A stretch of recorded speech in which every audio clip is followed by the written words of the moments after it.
Ladies and gentlemen, Binnall of America Audio with your host, Tim Binnall. Hello out there, my friends. This is Tim Binnall of BinnallofAmerica.com with another edition of BOA Audio Season 3. It is December 17th, 2007. We are way behind, folks. We're wicked behind. We're so far behind. I'm so sorry. I apologize. It's taken us 2 days to get the show together here and get it out to you, and usually we're much faster than that, so please forgive me. It's been a crazy 2 weeks here at BOA HQ. I can't talk too much about it right now, but bear with us because things are just getting crazy, but at the same time quite good. Now, on to this week's program. We add an undeniable superstar to the BOA Audio universe. I'm talking about the former head of the UK Ministry of Defence UFO Project. He is the venerable Nick Pope. Easily one of the most requested guests we've ever had on the show. I've gotten emails probably since about 3 months after the show started, leading up to when I actually got Nick on the show, asking me to get Nick Pope. Always one of the biggest names when I ask people to send in guest requests. So we've got him here on the show. It's going to be an amazing interview. We cover a ton of stuff. I've heard countless Nick Pope interviews over the years, so I definitely want to bring some new questions to the table, new points of view. We're going to hit on two big topics we love to cover here on the show: the sociology of the UFO field and the international nature of UFO studies, plus tons of more information. It's just jam-packed. I've already listened to the show, and trust me, folks, this one is easily already in the best of BOA pile. Somehow, I'm sure there's someone out there who does not know who Nick Pope is. So for that sole person who is unfamiliar with Nick Pope, I know you're listening, and I'm going to give you the bio. Here it is. Nick Pope used to run the British government's UFO project at the Ministry of Defence. Initially skeptical, his research and investigation into the UFO phenomenon and access to former classified government files on the subject soon convinced him that the phenomenon raised important defense and national security issues, especially when the witnesses were military pilots or where UFOs were tracked on radar. Nick also looked into other mysteries such as alien abductions, crop circles, and ghosts. He now continues his research in a private capacity and is recognized as a leading authority on UFOs and the unexplained. He does extensive media work, lectures all around the world, and has acted as consultant on numerous television documentaries. His website is www.nickpope.net. Pretty simple, Nick Pope, all one word, .net. Check it out. Without any further ado, let's rock and roll. This interview was recorded on October 18th, 2007. The venerable Nick Pope, talking about the UK Ministry of Defence UFO Project on BOA Audio Season 3. Ladies and gentlemen, welcome to a very special edition of Binnall of America Audio. We have just an amazing guest this week for you, one of the most requested guests ever on the program. I've gotten so many emails asking me to have this guest on that finally we got around to doing it and putting it together, and I'm very, very excited to have him here on the program. Between the years 1991 and 1994, he worked at the UFO desk of the Ministry of Defence in the UK. He is world-renowned. Everybody's heard of him. He's extremely popular in the world of ufology. He has an amazing story.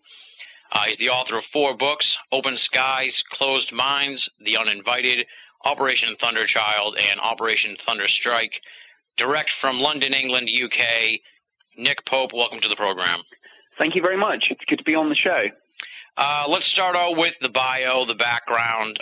Bring people who haven't heard of you up to date. I'm not sure how they haven't have heard of you by now, but there's someone out there, I'm sure. So let's bring the newcomers up to date on who Nick Pope is, your bio, your background, where you came from, and your story as it is. Sure. I joined the Ministry of Defence in 1985, and they have a policy that they move you around every few years, so you get a broad range of experience, and you do a whole load of different jobs in very different areas. And quite by chance, I had no previous knowledge, I had no previous interest, but in 1991, there was a vacancy. It happened to be on the UFO project, and I was asked, would I like to do that job? So I said, yes, okay. I was looking for a move. The timing was right. I got on with the people, so I said yes. I'll take that job. that's what I did for the next 3 years of my life, and it changed my life completely. Definitely sounds like it. Talk a little bit about this post here in the Ministry of Defense, sort of how that post came about and the evolution of the I call it the UFO desk, I guess you call it, but the UFO project or however you want to term it. Sure. I mean, it's the same thing. It's just words. Interestingly, we didn't have a formal title for our UFO research effort at all. Of course, in America, it was Project Blue Book, but we just didn't call it anything. So when I talk about the UFO project, I just use that as a sort of shorthand to really say what we did. Funnily enough, it was very similar to the United States Air Force research effort. The Ministry of Defense got into the whole subject back in 1950 when our chief scientific advisor said, look, we shouldn't dismiss these UFO sightings without some form of proper scientific investigation. And so just as Project Blue Book had been set up to look at allegations, I suppose, that strange things were penetrating American air defenses, the Ministry of Defense was doing pretty much the same thing, albeit 3 years behind the curve. And since 1950 to the present day, the Ministry of Defense has received about 10,000 UFO reports, most of which, of course, can be explained as misidentifications. But we've had that project pretty much continuously. And so I was really one of just a number of people who have held that position over the past few decades. Mm-hmm. The first sort of question that came to my mind was, why do you think the UK continued onward with this UFO project after the idea sort of came about in the U.S. and was all but abandoned? After the Condon report in the U.S., they kind of shut down Blue Book. The UK post, that's still going on. Why do you think they kept it going when the U.S. kind of bailed out on the whole idea of a sort of UFO desk, if you will? I think partly this whole thing is what I would term events-led. And certainly there were, over the years, many people who did want to shut down our UFO project in exactly the same way as Blue Book had the plug pulled in 1969. There are a lot of people in the Ministry of Defense who think we've got better things to spend time and money on. But when I talk about events-led, I mean just that. I mean, just as people might want to say, right, let's close the project, along comes a series of UFO sightings where the witnesses are police officers, or where pilots see these UFOs, or where something's tracked on radar performing speeds and maneuvers ahead of anything that we can do. So, we kind of follow the phenomenon to a certain extent. We wait and see what happens. And certainly when the Americans closed down Blue Book in 1969, I think in Britain, the big wave of sightings in 1967 was still a little bit too fresh in people's minds, and people thought, well, hang on, there's something going on here. And I think it would have sent the wrong message. That's not to say I don't think the British government might be thinking of pulling out soon. I think, and I've received a few hints, that the UK might be about to disengage completely. Oh, wow. And one of the things that kind of fascinates me is, as you said, you came along to the post. Obviously, there was a dude before you. There was a guy who had the job before you, and someone took over the job after you. Why do you think you broke out and became sort of like this media personality in the UK? Why do you think that there was so much limelight, I guess you could say, or so much attention brought to you and your post at the UFO Project? I think it was a number of things. Firstly, the period of time when I was doing that job was pretty much the time, and I know this is going to sound a little bit off the wall, but it was the time when the X-Files was hugely popular. Mm-hmm. And I think the public and the media kind of latched on to the British government's UFO project as the real X-Files in a sense. So that was one reason why I found myself in the media spotlight, actually when I was doing the job, because of course we tried to be fairly open about things.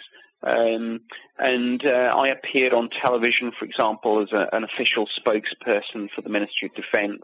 And it was just about at the time when this whole phenomenon was becoming more and more of interest to people again, after perhaps a period when it's been a little bit out of favor. So I think that was one thing. The other thing was I've always been, I suppose, in my government work, and I only left the Ministry of Defence last year after a 21-year career, but I'd always been regarded as a bit of a maverick. So I was one of these people who said, when I'd completed that job, well, look, I said, if all these military people are going to write their memoirs and things and write books about the war in Iraq and things like that, I've got an interesting story to tell. I'm going to write a book too. So I did, and that, of course, really propelled me into the media spotlight. And what's become of the Post since you left? Now, you said you're kind of hearing rumblings that they may close down, and I've heard, like, in the last year or so, that they're really swamped with Freedom of Information Act requests at the UFO Post. So what's the status of the UFO project right now in the UK? It's a really interesting situation. When I was doing that job, we didn't have the Freedom of Information Act. It's actually comparatively new in the United Kingdom. So I spent my time researching and investigating the UFO phenomenon, and basically looking at the sightings that were reported to me on an almost daily basis. Now, those people doing that job, as you say, they are dealing with Freedom of Information Act requests. The Ministry of Defence receives more FOI requests on UFOs than any other subject, including the war in Iraq, the war in Afghanistan, all the sorts of things that you would think would be very popular. So they spend so much time doing that. They really don't have much time for meaningful investigations.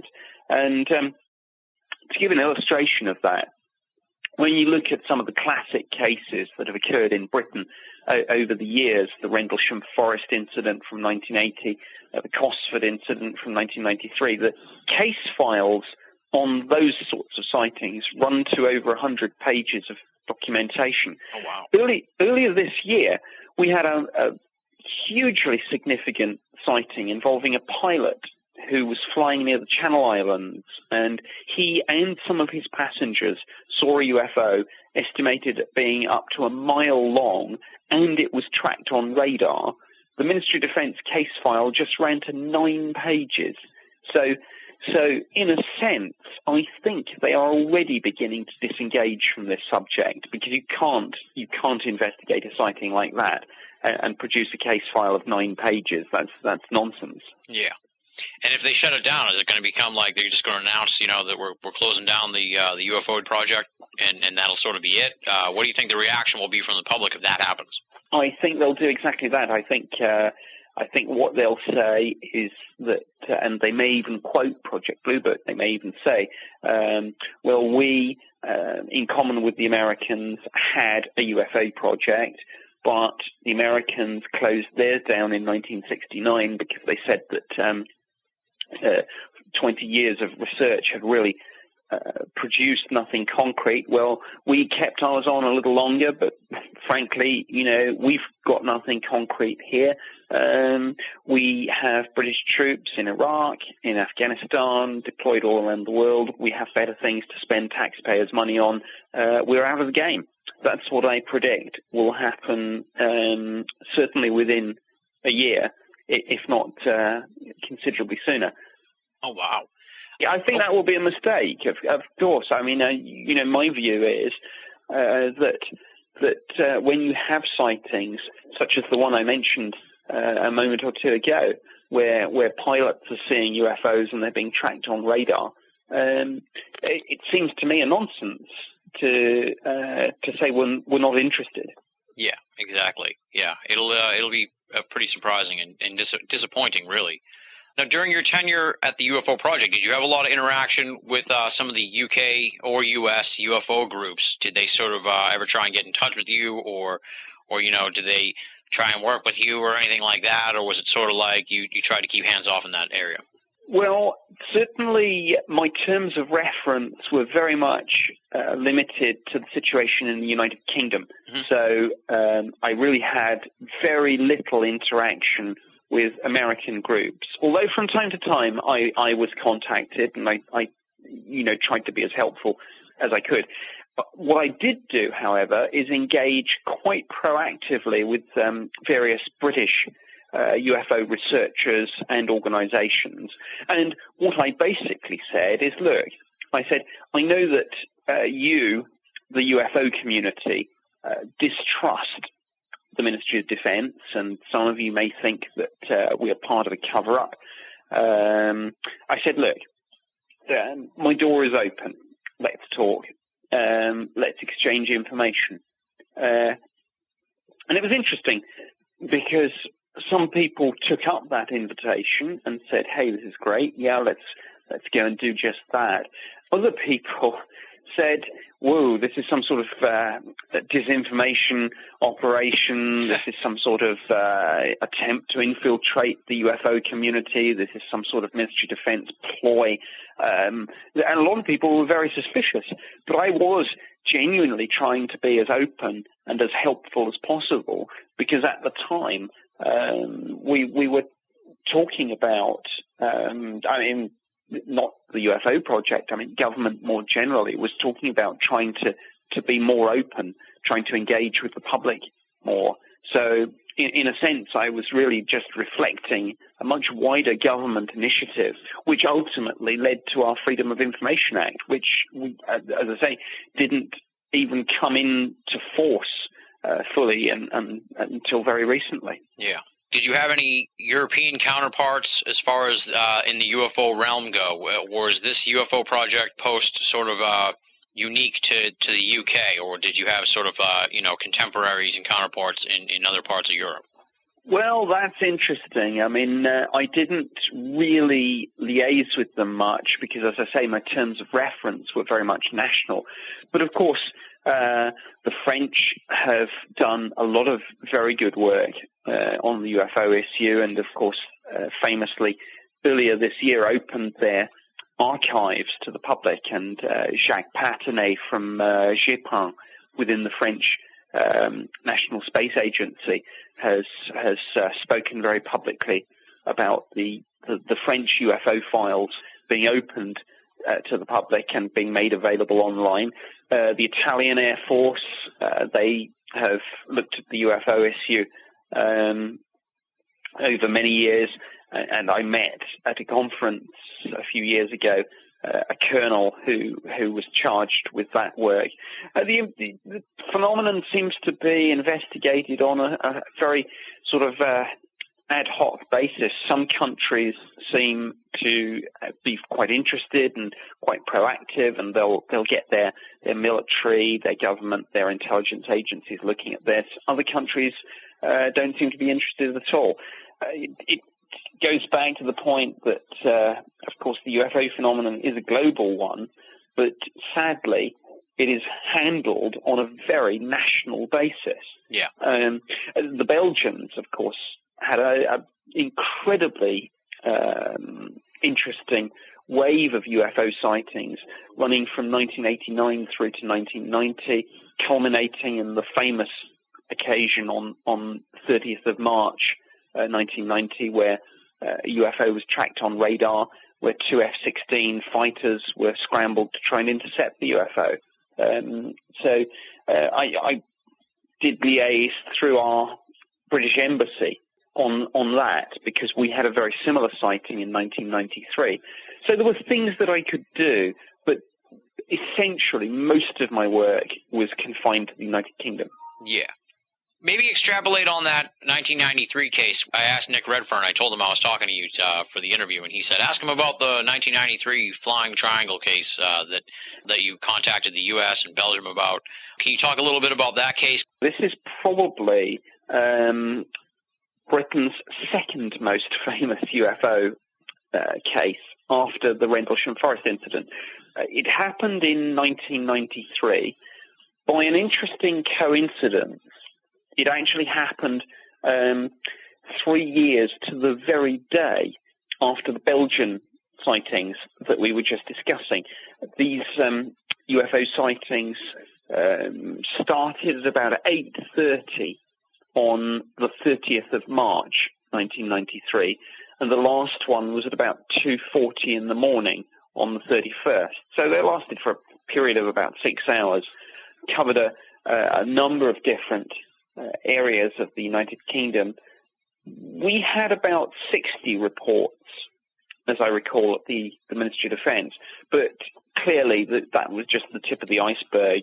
I was aware from liaising with UFO researchers, from the local media, the police, that all sorts of other people were seeing UFOs, reporting them to other places apart from the Ministry of Defence. So this was a big wave of sightings.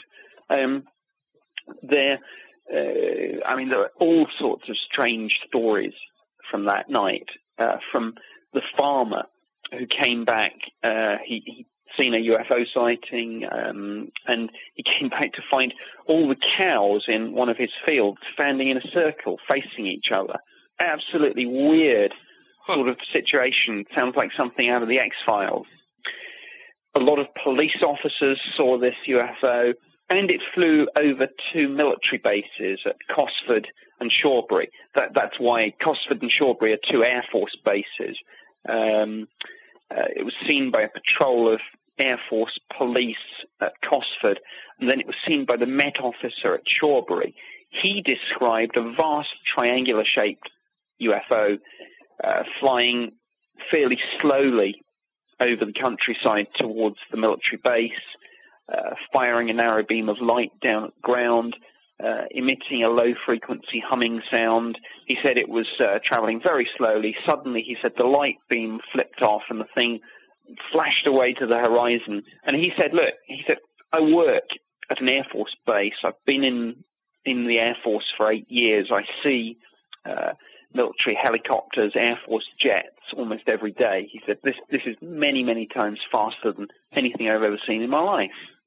My head of division was actually very skeptical about the UFO project, and actually he wanted it closed down. He thought the whole thing was a waste of time and money.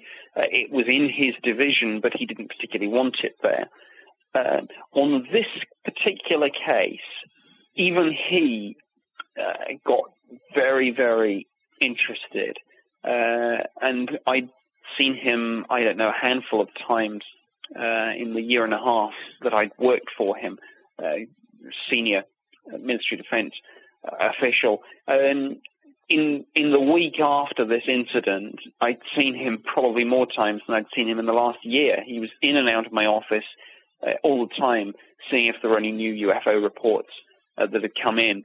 And he briefed the Assistant Chief of the Air Staff, one of the UK's most senior Air Force officers.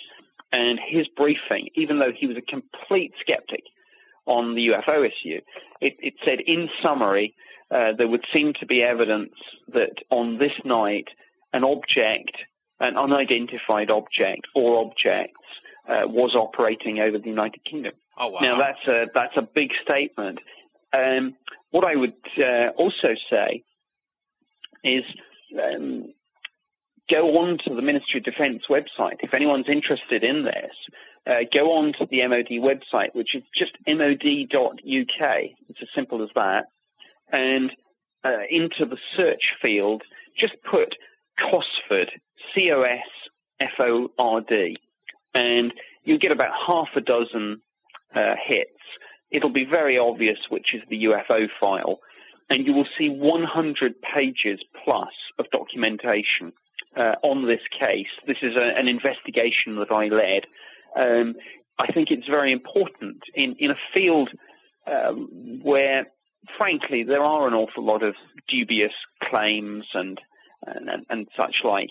Everything that I'm talking about, all the cases that we're going to discuss, everything like that, I can back this up and I can say to people, well, don't take my word for it. Go and read the case file. It's all on the MOD website. Exactly. Yeah, you can find all that kind of information there.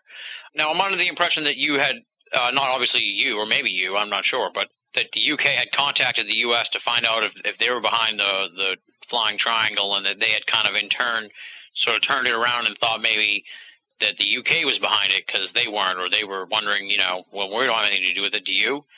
Am I hearing it right that way? Yes, you're absolutely right. And you can read those documents in that same file on the Cosford incident. What happened was that there had been rumours in the United Kingdom that there was a secret prototype American aircraft codenamed Aurora, which might be operating over the UK.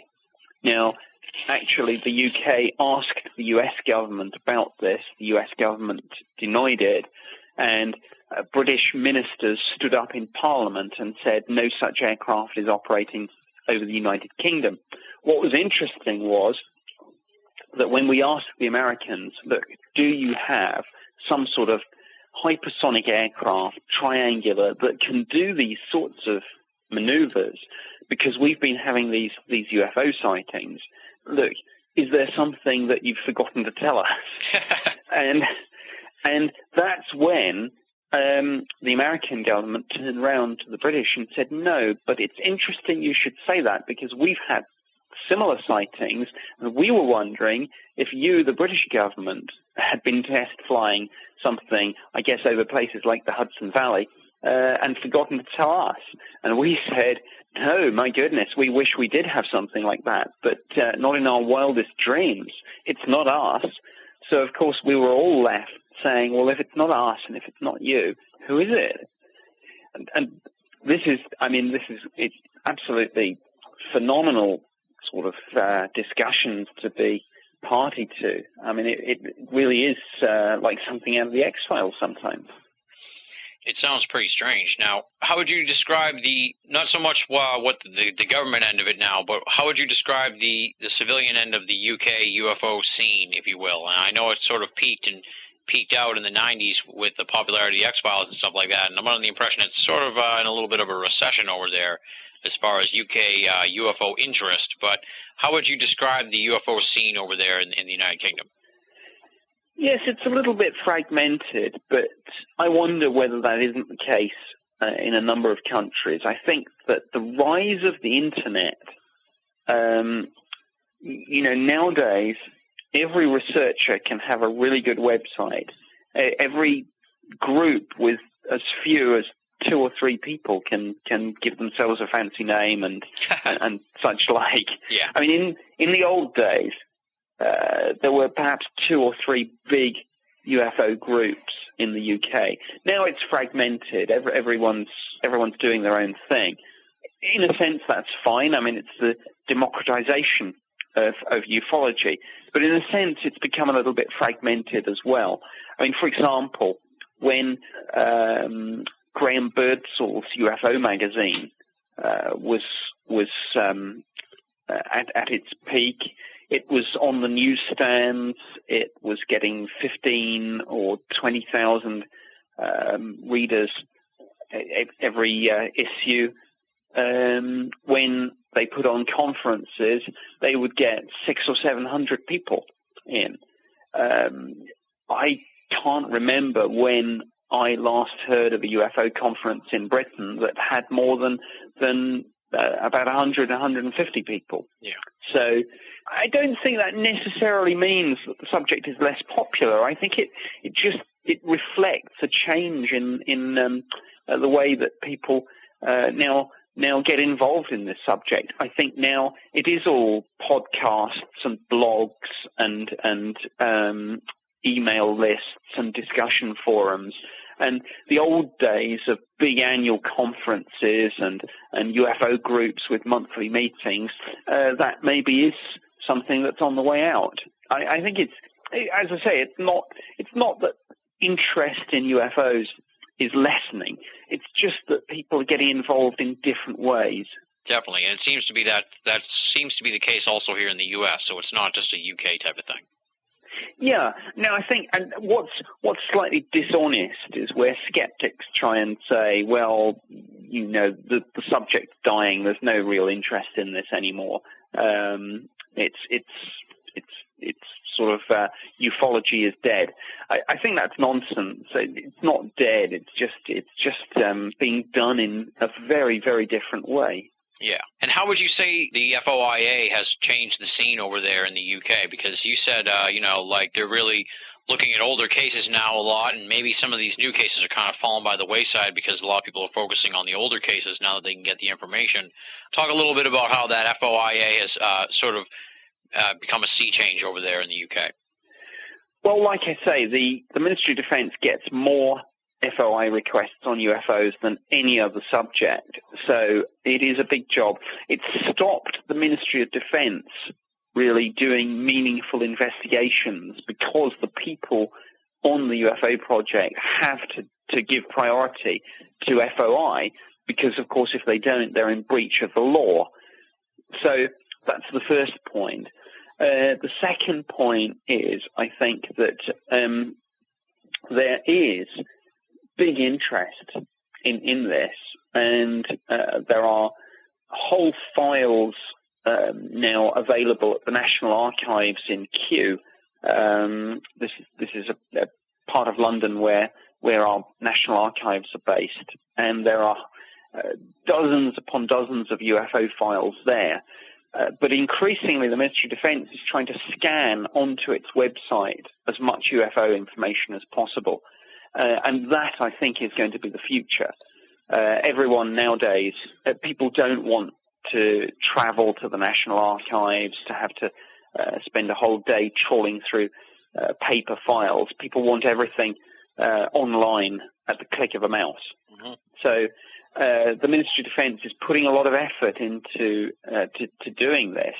And again, what people can do is go on to the Ministry of Defence website, mod.uk, and you can either put the term UFO into the search box, or you can go to F for Freedom of Information, get onto the Freedom of Information part of the website, and then put the term UFO in there.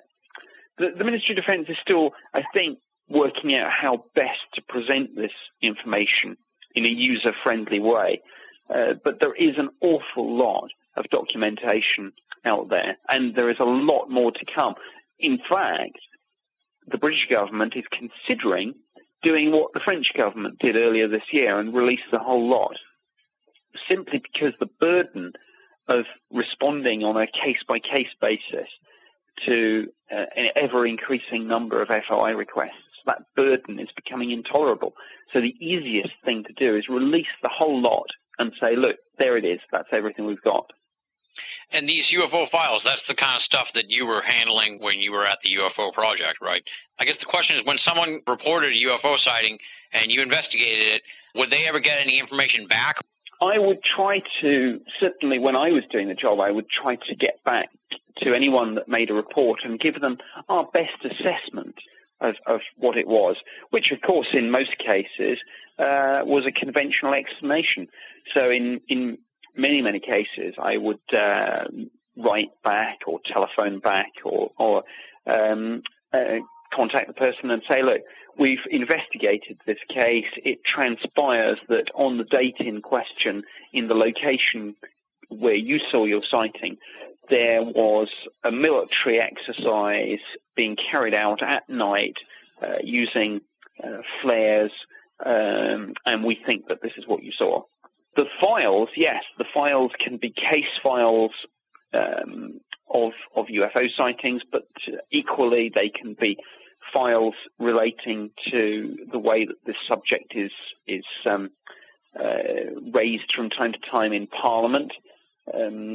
Parliamentary representatives have raised questions about this over the years, so obviously the Ministry of Defence has to deal with that. The media have raised the subject. Members of the public have corresponded, and not to report a UFO, but to ask about the policy on the phenomenon.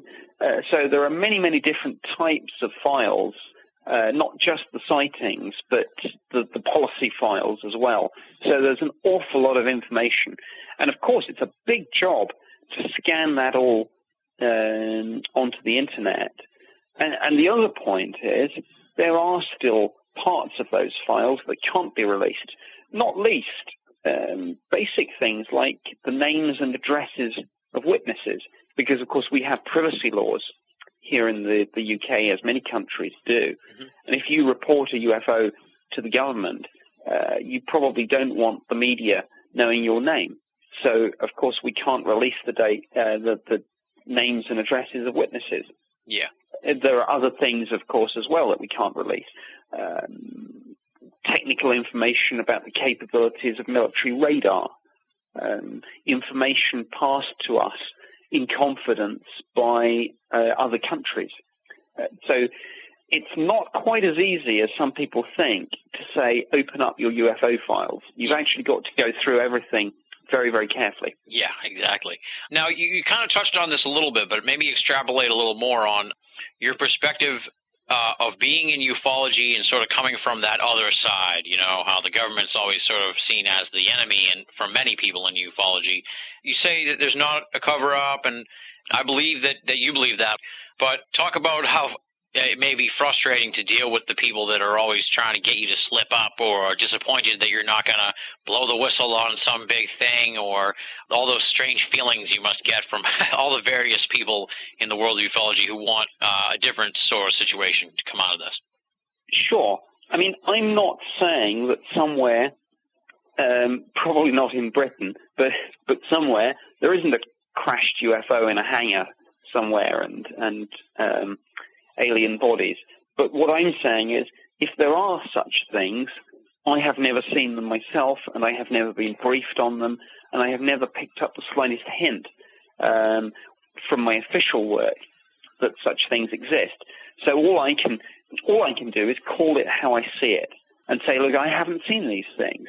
Now, a lot of people who believe that there are such things think, well, either I must be lying, or I must be a disinformation agent, or I must have been out of the loop, or any other number of different theories. Mm-hmm. So it is frustrating. I find myself accused of all sorts of things by the UFO community. But all I can do is be as honest and truthful as I can and say, look, I'm not debunking the UFO phenomenon. Far from it. I think there are serious defense, national security, and flight safety issues here. I would be horrified if the British government closed down the UFO project, though I think they probably will. I'm a passionate believer that the subject should be taken seriously, but I haven't seen any crashed saucers and dead aliens. And that upsets die-hard conspiracy theorists. But in a sense, you see, nothing I can say to people like that is going to convince them. Yeah.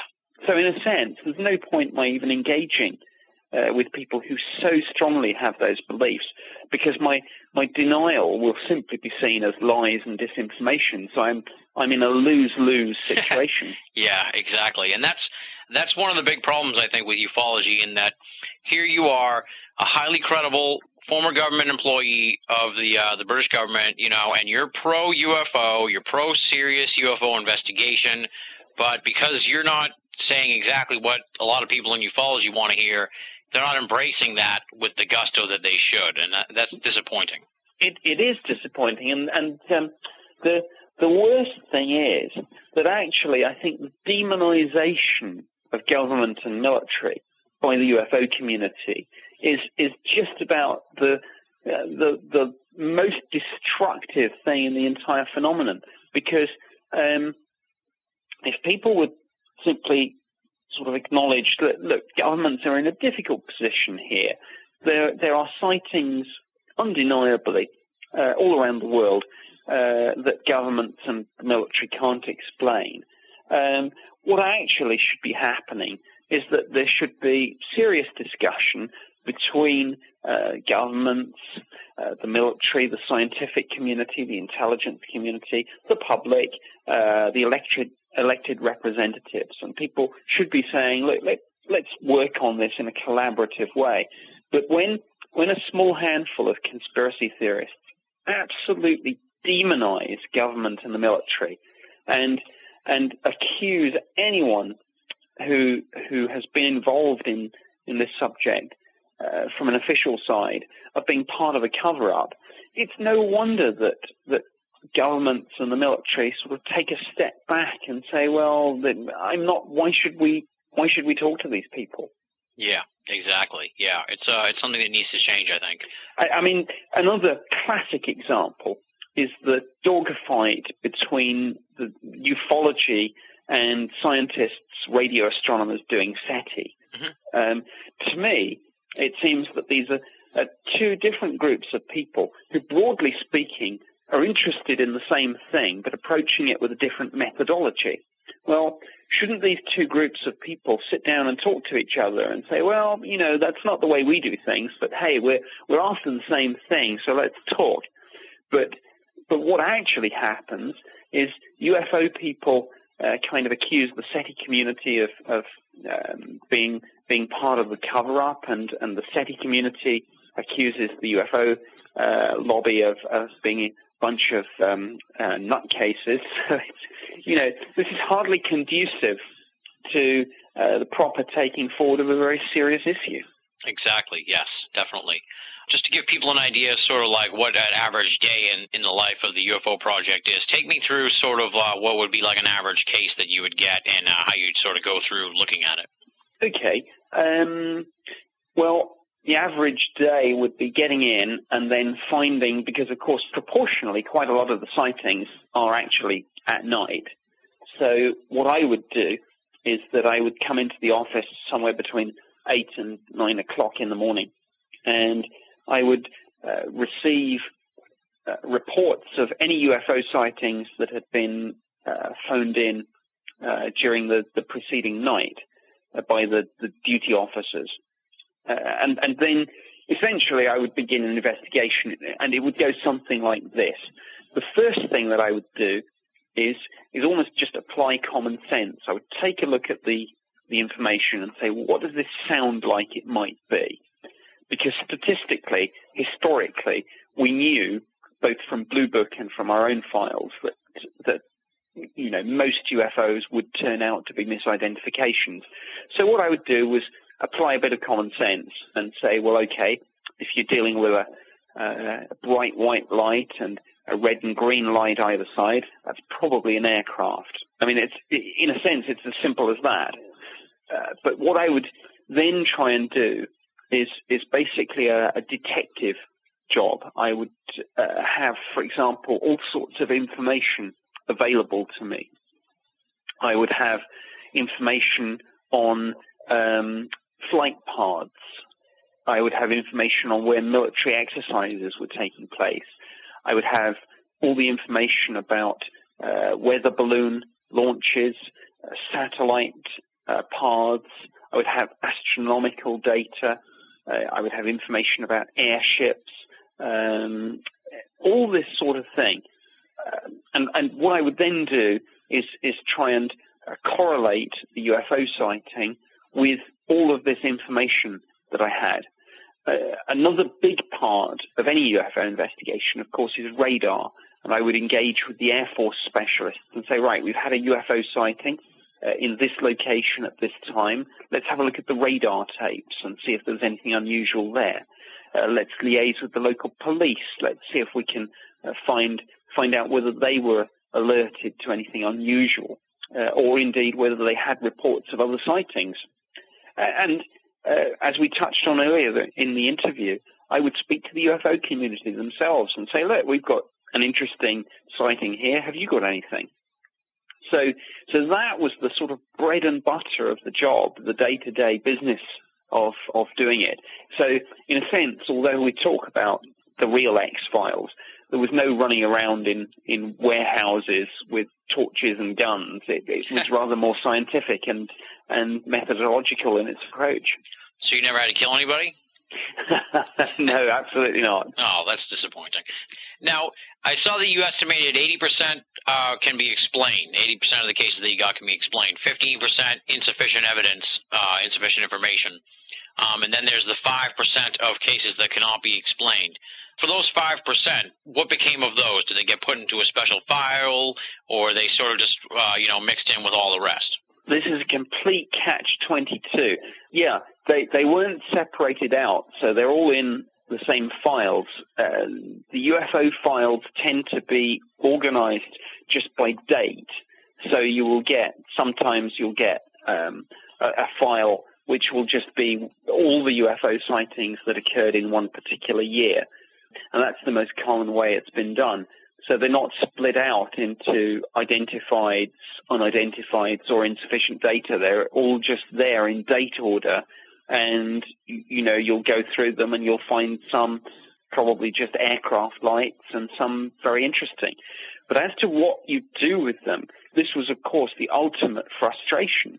Once you'd eliminated all the conventional possibilities, all you could actually say is, look, we're fairly sure that this isn't a misidentification of aircraft lights, weather balloons, satellites, meteors, etc. We know what it isn't, but we don't know what it is. So when I talked earlier about my skeptical head of division briefing the assistant chief of the air staff and saying there is some evidence to suggest that an unidentified object or objects was operating over the UK, the answer came back, well, this is very interesting, but you've actually, of course, done all the investigation that you could do. Where else can you take this? And that's the ultimate frustration of UFO investigations. Of the 5%, I guess you could say. Like in your head or in your notes or something anywhere, do you have like which cases, people should be sure to check out in the long run? Oh, I think it will all come out under the Freedom of Information Act. The sorts of things that make a UFO case very interesting, the sorts of things that put it into that 5%, are fairly sort of common sense things. It's, for example, where the witness is somebody like a pilot or a police officer or military personnel. It might be where there's a photograph or a video that's been subjected to technical analysis by Air Force specialists who look at imagery in the course of their normal duties, and where they've found no evidence of any fakery or anything conventional. It might be the fact that a visual sighting has been correlated on radar, or it might be the case that a combination of all these factors, say pilot sighting and radar data, has shown an object just doing, as I think I mentioned earlier, speeds and maneuvers that we can't match. So it's those sorts of things that put a UFO sighting into that 5%. Yeah. One of the things that I just found out recently when I was doing the research for the interview that was really surprising was that you ended up getting a lot of other weird stuff to investigate at the UFO Project. Stuff like abductions, animal mutilations, crop circles, ghosts at military bases. Talk a little bit about, some of the other weird peripheral stuff that ended up getting tossed into your lap because you were the UFO guy. Yes, it happened really by default.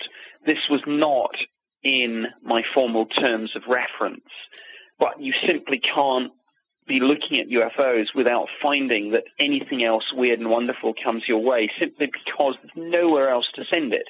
So, for example, when in 1985 a farmer noticed strange patterns in his crops and accused military helicopters, he said, look, the army must be doing some sort of low-flying training and ruining my crops with the downwash from the rotor blades, causing these weird circles in my crops. The military investigated because, of course, they want to keep the farming community happy because they do a lot of military training on their land.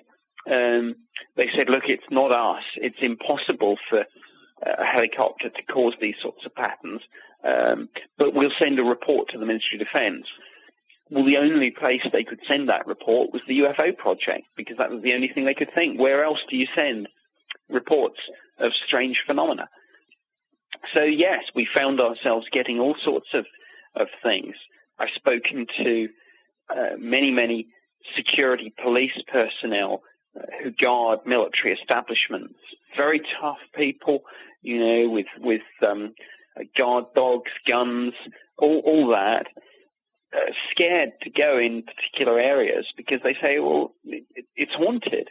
And marvelous ghost stories that you hear from military personnel, some of which have been published in the Ministry of Defence's kind of house magazine. The editor a few years ago ran a letter from a military police officer on patrol who'd seen a ghost and added a little remark at the end and just said, has anyone else got an interesting story like this? Absolutely. Dozens and dozens of stories came from very, very tough, no-nonsense military police officers, but who said, look, we've seen these things and they're just unreal. And what would you do when you got a call on something like that? How do you handle that kind of call? There's really nothing much you can do. I mean, I got some calls, for example, about ghost sightings in the very building in which I worked, the Ministry of Defence's headquarters building on Whitehall, which was built, we knew, on the site of the old Whitehall Palace. So it's a site where habitation goes back hundreds upon hundreds of years. And yes, of course, I would take a look down there, but I've never seen anything myself. These things, it's odd. They seem to be seen by people who have no particular knowledge or interest about them. I think sometimes if you go looking for these things, you won't find them. They'll find you. I don't know. Yeah. But there's very little that you can do to investigate a ghost sighting like that.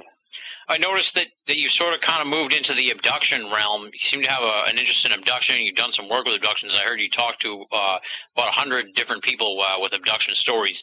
What sort of precipitated your move from UFO investigation into abductions? Well, I suppose there is a link because, of course, the abductees say that in a literal sense they believe that they're taken into a UFO. So I think it's a sort of fair link to make. But again, I didn't go out looking for these people. They found me. Just as people would report UFO sightings to the Ministry of Defense, some people would report abduction experiences. And then after I left the UFO project, many people, when I spoke out about this issue in public, again contacted me privately. So I've investigated, yes, as you say, over the years, probably about 100 cases here in Britain. And it's extremely interesting. I don't know what's going on. Something's going on. These aren't people after sort of 15 minutes of fame. I do a lot of work with the media, and they always say, can you get some abductees? And the answer is no, actually, I can't, because they're not interested in television and newspapers for the most part. And one of the things you've been particularly critical about is the lack of a plan for dealing with an ET discovery. If a UFO were to land on the White House lawn or if they were to hover over Big Ben, there doesn't seem to be a plan for dealing with an ET discovery. I guess talk a little bit about your take on that lack of a plan, and also feel free to sort of segue that into the media firestorm that came about when you sort of went public with your criticisms late last year, around this time last year, when you resigned from the Ministry of Defense. Yes, I felt that the scientific community have their detection protocol for what to do if radio astronomers ever detect a signal which they think comes from an extraterrestrial civilization. So the scientific community at least has something, some sort of contingency plan for who to call, what to do, where to go. The government, the military, has nothing. And this, to me, is a mistake. This is a classic low probability, high consequence situation, which even if you're skeptical about UFOs, you should say, well, okay, chances are it won't happen. But if it does, and we don't have a plan, that's not a good situation to be in. Yeah. I've worked with the military for 21 years. You have a plan for just about everything, however unlikely. It didn't seem to me too much to ask to have a plan for first contact, not least to address issues such as the potential biological hazard that might arise from contact with an extraterrestrial species. Now, I made these sorts of discussions in a very comments in a fairly low-key way in the first interviews that I gave when I left the Ministry of Defence last year. And the popular press here seized upon them, and some of the headlines in national newspapers saying that I'd been talking about an imminent alien invasion. I mean, the whole situation got completely out of control. I had to go on national television on the BBC to correct my remarks. The whole thing became a phenomenal media circus. It was an interesting time. It really was. It sounds like it. It sounds like you were probably more frustrated that it came about that way than anything. Although I guess it did raise awareness of the issue in some respects. Yes, I don't know what to think. In a sense, yes, you're right. It did raise awareness. On the other hand, I think it muddied the waters a little bit, that people were talking about scare stories about alien invasion rather than some of the more serious defense and national security issues that I would have liked to have seen discussed. Mm-hmm. I mean, for example, one of the very obvious things that comes up time and time again is the flight safety implications of the UFO phenomenon. There have been a number of near misses between commercial airliners and UFOs over the years. One case from Britain in 1995, a commercial airliner with about 60 passengers on board, I think it was a Boeing 737, came very, very close to a collision with a UFO. Now, our Civil Aviation Authority took no view on what the UFO was, but be that as it may, there was a near collision. So whatever you think UFOs are, whether you're a believer or a skeptic, that's got to be something of concern. That's the sort of issue that I was trying to get debated. Yeah. Now, I know you were in Washington, D.C. this past September for the X Conference 3. What are your thoughts on the exopolitics movement that sort of sprung about in the last, since around year 2000 or so? I don't know. It's difficult. I was invited to speak, so I went to speak, and obviously I was discussing very, very factual issues, pilot sightings, radar visual sightings. Everything that I said could be backed up by material that had been released on the government's website and things.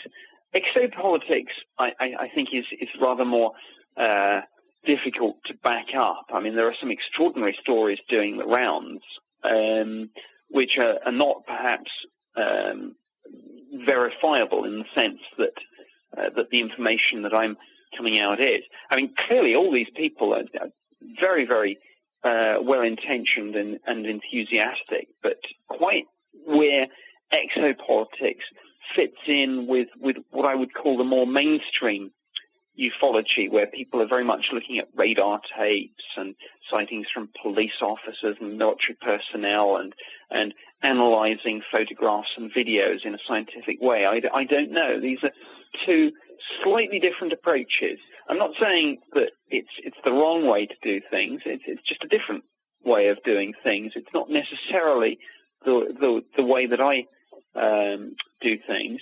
but it is. I suppose a few years ago, we hadn't even heard of the word exopolitics. It's an interesting time for ufology. Exopolitics is clearly a part of it, and it will be interesting to see how it pans out over the next few years.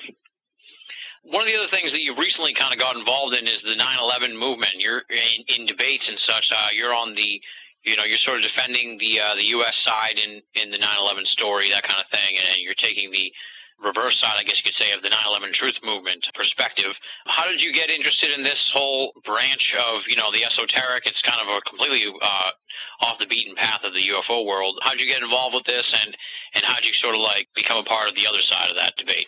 Well, I think that because in the UFO community there are a lot of conspiracy theorists, and a lot of conspiracy theorists are interested not just in one conspiracy, theory, but in a number of different ones. Yeah. I mean, I of course got to hear about these various claims, and people said to me, well, why don't you look at 9/11? So I thought, well, okay, I've been challenged to look at that. I'll do so. So as I always try to do in these situations, I looked at both sides of the argument. I attended a number of talks by people who thought that 9/11 was an inside job. I watched the video Loose Change. I went on to various 9/11 truth forums and things to see what was going on. But I also read the 9/11 Commission report. I read the Popular Mechanics investigation into that. And I applied the knowledge and experience that I'd picked up in 21 years working for government, most recently in a security job. And I concluded that actually, this was, as the government said, an attack by Al-Qaeda. And frankly, it didn't strike me as surprising that a commercial airliner hits a building, that building should catch on fire and fall down. Now, I've made myself hugely unpopular with a vast number of people. You wouldn't believe the names that I've been called and the hate mail that I've got about this. But I was challenged to take a look, and I took a look, and I'm continuing to look into this. But to me, Al-Qaeda had a track record of attacking Western targets. Osama bin Laden had declared a fatwa against the West and had made no differentiation between military and civilian targets. And to me, that seemed to be the most logical explanation. So, yeah, I'm interested in the psychology of belief. I'm interested in conspiracy theories. I will take a look at them, but I will call it how I see it, and I'm not in this business to be popular. Just the last sort of big picture question: where do you see ufology and the UFO, just ufology really? We kind of know the UFO phenomenon is going. We don't know, but where do you see ufology going in the future? We've talked about the FOIA revolution in the UK. Here in the US, it seems like we've gotten some more mainstream press than we used to in the last year or so, and as we talked about, the exopolitics is sort of getting into this activism aspect of things. Where do you see ufology going in the future? I think there are a number of strands. Firstly, as you've said, FOI is going to be increasingly important. The French government have released their archives. The British government has made a good start, and there's more to come. The Italian government has released a lot of material. The Brazilian government has released a lot of material. So I think that process will continue. That's part of it. I think the other part, and again, you've alluded to this, some fairly big names have cropped up in association with this subject. Paul Hellyer, the former Canadian Defence Minister, is somebody who's spoken out about the UFO phenomenon. Fife Symington is again somebody who has made some interesting statements on this. So I think we're going to see perhaps increasingly some establishment figures speak out. Ultimately, however, I go back to a point that I made earlier in our conversation. This is actually an events-led phenomenon. You can go for months and months without anything interesting happening, and then suddenly you'll have something like the Chicago O'Hare UFO sightings, or the Rendlesham Forest incident, or the Cosford incident, or indeed another Roswell, who knows. So ultimately, researchers can dig and writers can write, but ultimately we are dependent on the sightings themselves and the incidents, and you never know. And this is what, to me, makes this subject interesting. You never know what tomorrow will bring. Tomorrow could bring a case as big as Roswell. We simply don't know. Exactly, yeah. What does tomorrow bring for you, Nick Pope? What's coming up on the horizon for you? What can people look forward to, from you? Speaking engagements, books, anything like that you want to plug or mention here? Well, I'm just keeping on, really. Just doing quite a lot of television and radio work, quite a lot of writing for national newspapers. I will continue to research and investigate this phenomenon. I will continue to try and champion it where I can, and say, look, we may not agree on everything, but what I do agree, I think, with most people in this subject is that it should be looked at properly, scientifically, thoroughly. It's very interesting. We've all got different views, but let's try and come together and investigate it, and let's try and build some bridges with the scientific community. That's something I'm passionate about. Let's not demonize SETI. Let's not demonize government and the military either, but let's try and reach out to the SETI community, the radio astronomers. Just to sort of throw in a little side question here based on what you're saying, I get the impression, but maybe it's because I'm sort of like stuck in the UFO community because of the work and the interviews I do and stuff like that, but it seems like the SETI people don't want anything to do with the UFO people as much as the UFO people don't want anything to do with the SETI people. Well, I don't know. I a couple of months ago was on a BBC interview where I was debating the subject, and I was and what was interesting was that Seth Shostak and I seemed to agree on far more than on which we disagreed.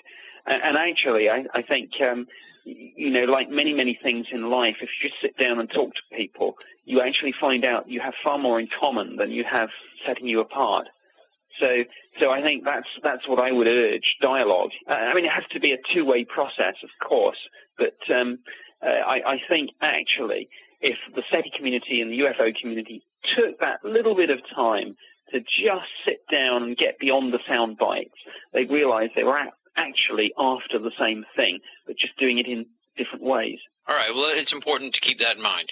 Well, Nick, I want to thank you so much for coming on the show. Like I said, you've easily been one of the most requested guests we've had in the 2 years plus that we've been doing the show. A lot of people write to me saying, when are you going to get Nick Pope on the show? You got to interview Nick Pope. Now, everybody, we've had Nick Pope on. It was an awesome interview.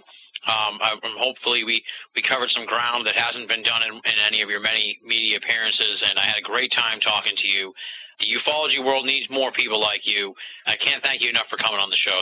The books are Open Skies, Closed Minds, The Uninvited, Operation Thunderchild, and Operation Thunderstrike. And you can find out more information on Nick at the website nickpope.net. Nick, thanks again for coming on the show. Sure thing. No, it's been very interesting. I've enjoyed our chat. That does it for this week's edition of BOA Audio.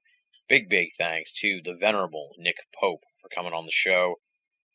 Of course, you can find out more information on Nick Pope at the following website, www.nickpope.net, nickpope.net. Definitely check it out. Lots of great information there. Moving right along, even though we're running up against the clock, I can't deny the listeners any longer. It's time for BOA Audio listener feedback. This week's letter comes from Jeff in Astoria, New York. Here's what Jeff has to say. Hey, Tim. I wanted to take a minute to write in addition to posting in the forums, after hearing the Keith Chester interviews. Nice job. I can't believe you're the only person who has contacted him for interviews, but kudos to you for doing so. It sounds like it is a very important book for ufology, and it's a shame that not even his local media has taken an interest in his work. I plan on ordering the book soon. Keep up the good work, Jeff, in Astoria, New York. Thank you very much for writing in, Jeff. Thank you for the kudos on the Keith Chester interviews. Definitely one of my favorite interviews for the season so far. Just a wealth of new information there, and there's a tremendous buzz in the UFO community over the Keith Chester book. I should point out also that following Keith's appearance on BOA Audio, the local media in his area did pick up the story. The Baltimore Sun had a nice write-up on Strange Company, military encounters with UFOs in World War II. You can either go to the Baltimore Sun or do a Google search. The title of the article was Bel Air Man Writes of UFOs in Wartime. That's a great article on Keith Chester from the Baltimore Sun. So it looks like some of the mainstream media may be taking an interest in Keith's book. Thank you for writing in, Jeff. Again, thanks for the kudos. Stay tuned to BOA Audio. We're going to have a ton of other great interviews coming down the pike in the weeks and months to come here as 2007 turns into 2008. If you would like to be a part of BOA Audio listener feedback, there's two ways to do it. You can do what Jeff did. You can write to boaaudio@hotmail.com, boaaudio@hotmail.com, or simply go to binnallofamerica.com, click the contact button on the left-hand side of the screen. It's in the menu. You'll see it. It's not that hard to find. That'll bring you to the contact page, and it'll put you on the road to getting your correspondence to me, and in turn, into the inbox for BOA Audio listener feedback. Up next is, of course, the thanks to the fantastic BOA staff. Leslie, Chiron, R. Lee, Joe V., and Tina Senna. My name may be on the website, my friends, but these people are really the fuel that makes the BOA machine run. This past week, Leslie got a lot of great coverage and press for her piece, Wonderful 40 and Wonders. Chances are, if you're a reader at The Anomalist or some of the other big paranormal news sites, you saw the pickup for Wonderful 40 and Wonders. That was Leslie's Gray Matters at BOA. Leslie, fine job on that piece. Chiron took a look at Coast to Coast AM's occasional weekend host, Raleigh James. A great piece from Chiron, and as usual, looking in areas that have slipped through the cracks so far in Esoterica. As he points out, where's all the buzz for Raleigh James? You're not hearing too much of it, but we're hearing some coverage of Raleigh James via Chiron's K-Files at BOA. And, of course, I would be remiss without pointing out this past Monday, R. Lee's Trickster's Realm celebrated 2 years at BOA. I cannot thank Regan Lee enough for her tremendous contributions over the last 2 years at Binnall of America. Congratulations, Regan, on 2 years at BOA, and here's to many more. We say it week in, week out, but we say it because it's true, my friends. If you're only listening to BOA Audio and you're not reading the columns at binnallofamerica.com, you're only getting half the story. BOA, make it a part of your everyday search for esoteric news and opinion. If you're a longtime BOA Audio listener or an appreciative newcomer, and you want to help support the audio series and the website, there's a couple of ways to do it. For starters, we've been talking about it over the last couple of weeks. It's Veiny Mania at the BOA store. We've got about 17, 18 books left, so we're on a pretty good pace here of people picking up stuff from the BOA store and, in turn, getting a free copy of last week's guest, Jeremy Vainy's book, I Know Why the Aliens Don't Land. Go to binnallofamerica.com for details on this amazing deal. Not only are you getting something from the BOA store, but you're also getting a free book, and you're helping the BOA franchise pay the bills here on this audio series and the website. Maybe you don't want any merchandise, maybe you just want to help out, so you can always do that as well. You can go to binnallofamerica.com and scroll down past the flashing button for the BOA store, and there's a nice little simple gold PayPal button. Click that, go to PayPal, and make a donation. No donation is too small, and all donations go towards keeping BOA Audio and BOA up and running and freely available for all of our great listeners the world over. Next week on the program, it's going to be December 22nd, and I think you know what that means. It's time, once again, for the BOA Audio Christmas Special. Now, usually we don't announce the name of the guest until we've taped the interview, but we'll be taping the Christmas Special on December 19th, this coming Wednesday. You're just going to have to figure it out for yourself. He'll be making his third appearance on BOA Audio, his third Christmas special, and we'll be discussing his book, Captured, which details the Betty and Barney Hill story.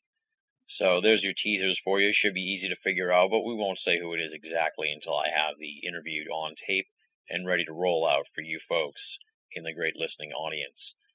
There's only one way to celebrate the holiday at BOA, and that's with the BOA Audio Christmas Special. The tradition continues next weekend.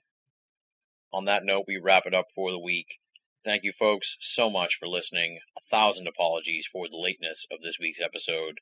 Things will settle down, I assure you. It's just been a wild December so far. Come on back next week for the third annual BOA Audio Christmas Special. Until then, this is Tim Binnall, signing off.